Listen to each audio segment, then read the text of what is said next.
प्रिय विद्यार्थी नमस्कार। आज की इस ऑनलाइन क्लास में हम डिस्कस करेंगे मोनोकॉट एम्ब्रियो के डेवलपमेंट की प्रोसेस। कौन सा? मोनोकॉट। और ये टॉपिक बीएससी और बीएससी बीएड सेकेंड ईयर के सब्जेक्ट बॉटनी का टॉपिक है। डेवलपमेंट ऑफ मोनोकॉट एम्ब्रियो,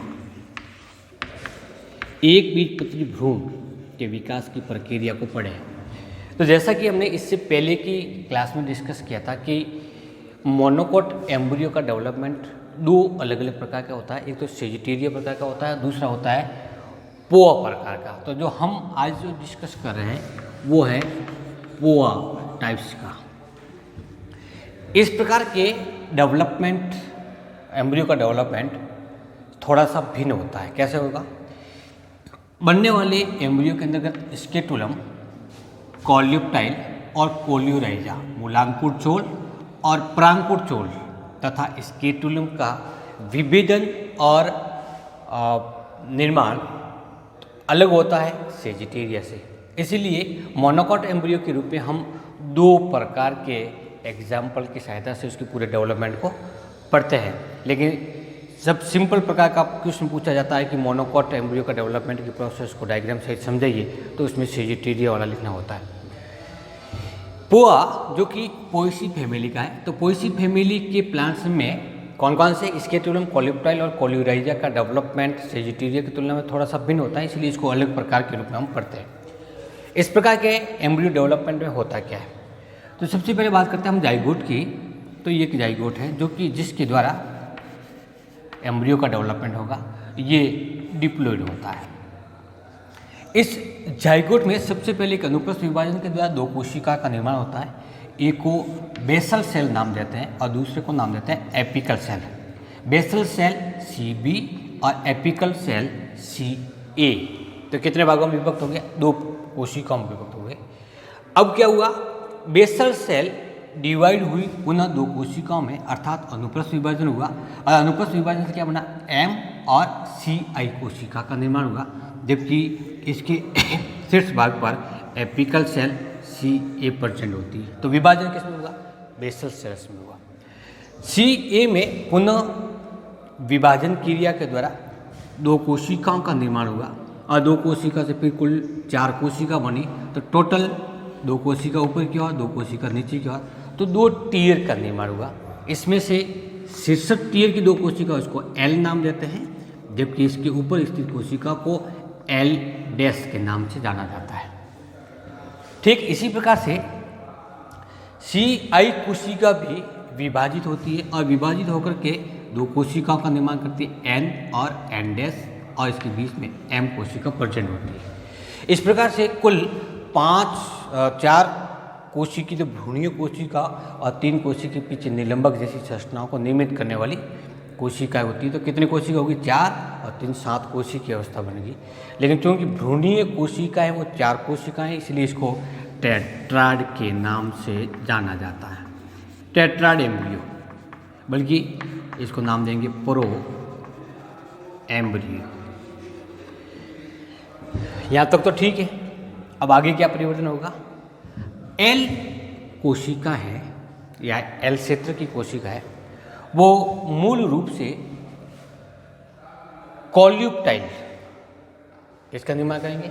कॉल्यूप्टाइल का और स्केटुलम का निर्माण करेंगे। कॉल्यूप्टाइल का शेष भाग निर्मित होता है L डैश कोशिका से। 2 चीज होगी, कॉल्यूप्टाइल का निर्माण हो गया, स्केटुलम का निर्माण हो गया। M क्षेत्र की जो कोशिका है वो प्ल्यूमुल्स का निर्माण करेगी। N क्षेत्र की कोशिका है वो सस्पेंसर बनाएगी। किसका निर्माण करेगी? सस्पेंसर या निलंबक कोशिका का निर्माण करेगी।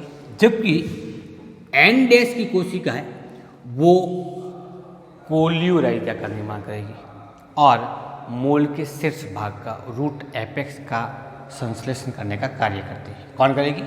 N dash. इसका मतलब इस टेट्राड अवस्था के अंदर पाई जाने वाली विभिन्न कोशिकाओं का भविष्य निश्चित है कि कौन सी कोशिका किस प्रकार का कार्य करेगी। इसी विभेदन के आधार पर, जो अंग विभेदन हो रहा है यहाँ पर कोशिकाओं का, इसी विभेदन के कारण इस कुल के अंदर पाए जाने वाले भ्रूणीय विकास को सेजिटेरिया के भ्रूणीय विकास से अलग माना गया है।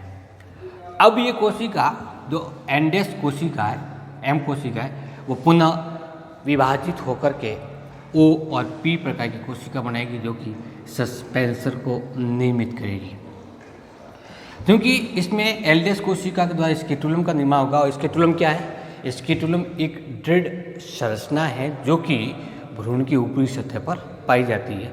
तो ये कोशिका आगे फिर परिवर्तित होकर के, विभाजित होकर के पूर्ण रूप से एक बीजपत्री इस प्रकार के भ्रूण का निर्माण करती है। इसके अंदर पाई जाने वाली इस कोशिका को एपिब्लेमा कोशिका कहेंगे, और एपिब्लेमा कोशिका के साथ साथ में मूलांकुर को निर्मित करने वाली कोशिकाएं भी विकसित होगी। जैसे कोशिकाओं का विभेदन कंप्लीट हो जाता है, एक बहुकोशिकीय संरचना का निर्माण हो जाता है, इसके बाद में इसमें पेरिक्लाइनल डिवीजन के द्वारा डर्मेटोजन का निर्माण होता है। डर्मेटोजन पेरिब्लेमा बनेगा और प्लीरोम क्षेत्र की कोशिकाओं का विकास होगा। इस प्रकार से एक सरल प्रकार के भ्रूण का निर्माण हो जाता है। अब जितने भी एक बीजपत्री पादप है, क्या उन सब के अंतर्गत भ्रूण विकसित होता है? तो इसका आंसर होता है नहीं होता है। किस में नहीं होता है? तो सामान्य रूप से ऑर्किडेसी कुल के प्लांट है। कौन से कुल के? ऑर्किडेसी के। उस ऑर्किडेसी कुल के प्लांट में, ऑर्किडेसी इस फैमिलीज के अंदर भ्रूण होता है वो अनडेवलप्ड होता है, एम्ब्रियो होता है, अनडेवलप्ड कंडीशन में पाया जाता है। ठीक है, इसी प्रकार से जितनी प्रकार के पैरासाइट प्लांट है, पैरासाइट, और पैरासाइट के साथ साथ में सेपेरोफाइट, सेपेरोफाइट का तात्पर्य क्या हुआ? मर्तूब जीवी और परजीवी प्रकार के जितने पादप होते हैं जो स्वपोषित नहीं है, ऑटोट्रॉपिक नहीं है, उन सभी पादपों में, चाहे वो एक बीजपत्री क्यों नहीं हो, उनमें हमेशा एम्ब्रियो होता है वो अनडेवलप्ड कंडीशन के अंतर्गत पाया जाता है। अर्थात हम कह सकते हैं कि इसमें एम्ब्रियो का डेवलपमेंट कंप्लीट रूप से नहीं होता। तो ये इस प्रकार से हमने एक दो टॉपिक के अंतर्गत डिस्कस किया है कि एक बीजपत्री पादपों में भ्रूण का विकास किस प्रकार से होता है। अब जो भ्रूण डेवलप हो रहा है उसके लिए पोषण किस किस जगह से, कहाँ से मिलेगा, तो हम डिस्कस करते हैं भ्रूण को मिलने वाले पोषण के बारे में। डाइकोट और मोनोकोट प्लांट में एम्ब्रियो का डेवलपमेंट पढ़ने के बाद में अब हम पढ़ते हैं कि इस एम्ब्रियो के लिए पोषण का स्रोत क्या होता है, कौन से उत्तक पोषण प्रदान करने का कार्य करते हैं।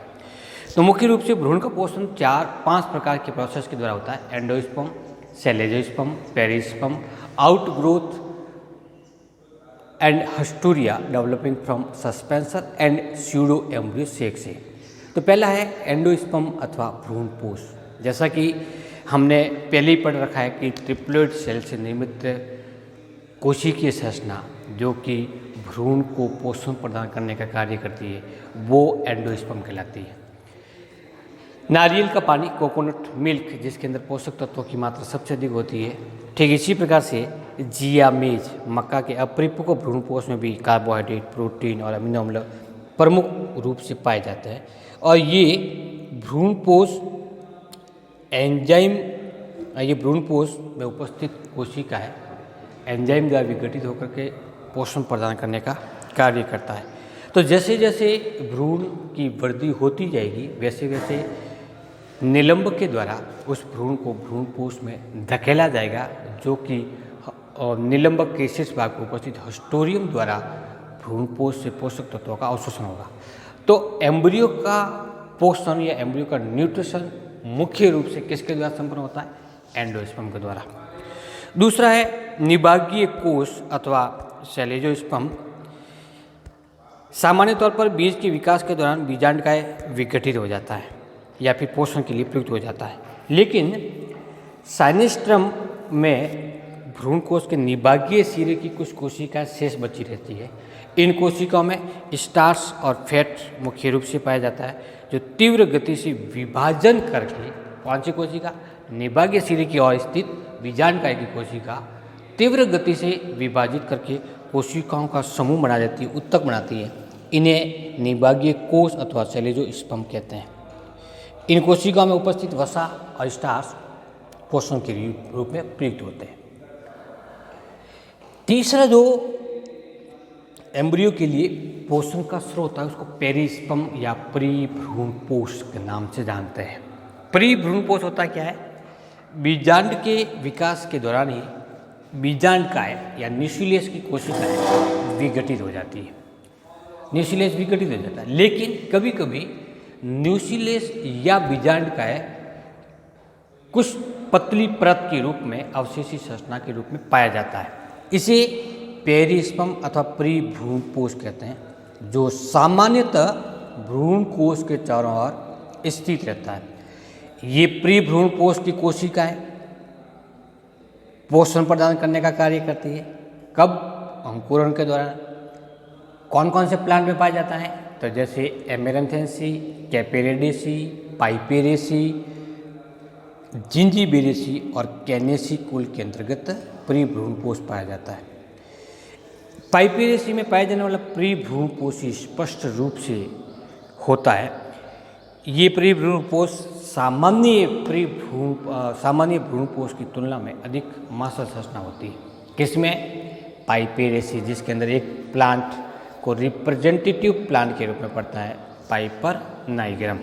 तो हमने इससे पूर्व की छोटी क्लास के अंदर भी डिस्कस किया होगा कि परिभ्रूणपोष किस में पाया जाता है, तो वो उदाहरण दिया था काली मिर्च का या पाइपर नाइग्रम का। चौथा जो प्रकार है वो है outgrowth and haustoria developing from suspensor. निलंबक कोशिकाओं के द्वारा उत्पन्न होने वाली कुछ अतिवर्धिया या अवशोषक अंग सूचकांगी।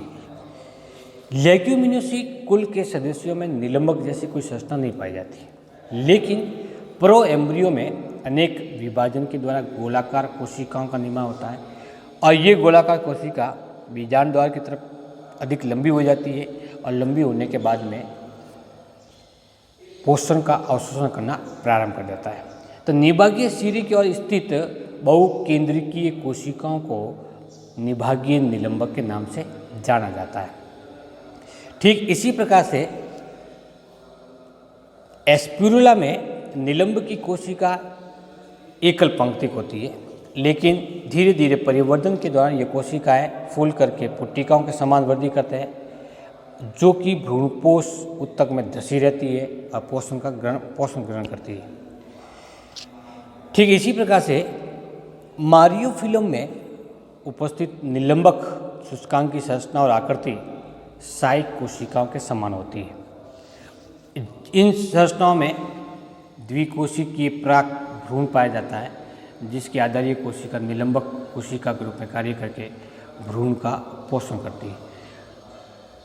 तो कुल मिलाकर के सस्पेंसर कोशिका अथवा सस्पेंसर सेल्स के अतिरिक्त भी अन्य कई कोशिका होती है जो सस्पेंसर के रूप में कार्य करती है, जिसकी शीर्षक कोशिकाएं पोषण अवशोषण का कार्य करती है। एक और टाइप्स पाया जाता है जिसके द्वारा माना जाता है कि भ्रूण को पोषण प्राप्त होता है, उसको का नाम देते हैं स्यूडो एम्ब्रियोसेक। आभासी भ्रूण कोश जो कि पोडोस्टेमोनेसी कुल के अंतर्गत पाया जाता है, इसमें बीजांडकाय में एक बड़ी सी गुहिका का निर्माण होता है जिसमें कई कोशिका सघन जीव द्रव्य पाया जाता है। ये संरचना बहुकेंद्रिकीय होती है। इसे आभासी भ्रूण कोश कहते हैं। है क्या? बीजांडकाय में या न्यूक्लियस में एक बड़ी सी कैविटी बन जाती है। ऐसा माना जाता है कि ये कैविटी भ्रूण कोश के कारण परिवर्तित होती है, लेकिन वास्तव में भ्रूण कोश नहीं होता। जब भ्रूण कोश नहीं होता तो इस कैविटी में पाया जाने वाला कोशिका द्रव्य पोषक द्रव्य के रूप में प्रयुक्त हो जाता है और प्रयुक्त होकर के भ्रूण को अवेलेबल होता है। इस स्थिति में कह सकते हैं कि पोडोस्टेमेनोसी कुल में पाया जाने वाला आवासीय भ्रूणकोश भी पोषक के रूप में प्रयुक्त होता है। तो विद्यार्थियों, डेवलप होने वाले भ्रूण के लिए कुल 4 प्रकार से भ्रूण पोषक ऊतकों का विकास होता है, जैसे एंडोस्पर्म, सेलुलोस्पर्म, पेरिस्पर्म और outgrowth and haustoria developing from suspension. इसमें से जब हम एक सिंपल क्वेश्चन का आंसर दें कि परिवर्धित होने वाले भ्रूण के लिए पोषण कहाँ से मिलता है, तो उसका आंसर क्या होता है? एंडोस्पर्म होता है या भ्रूण पोष होता है। इस टॉपिक के साथ ही एम्ब्रियोलॉजी का ये टॉपिक या ये यूनिट ख़त्म होती है। नेक्स्ट क्लास में हम डिस्कस करेंगे प्लांट की एनाटॉमी से संबंधित विभिन्न प्रकार के छोटे छोटे टॉपिक या हिस्टोलॉजी ऑफ प्लांट टिश्यूज। पादपों की ऑर्थो की पढ़ेंगे या पादपों की आंतरिक संरचना। वो पेपर सेकंड पेपर के नाम से है। ये जो टॉपिक हम पढ़ रहे थे वो आपके सिलेबस के अनुसार फर्स्ट पेपर से है, taxonomy of angiosperm and plant embryology. Thank you, नमस्कार।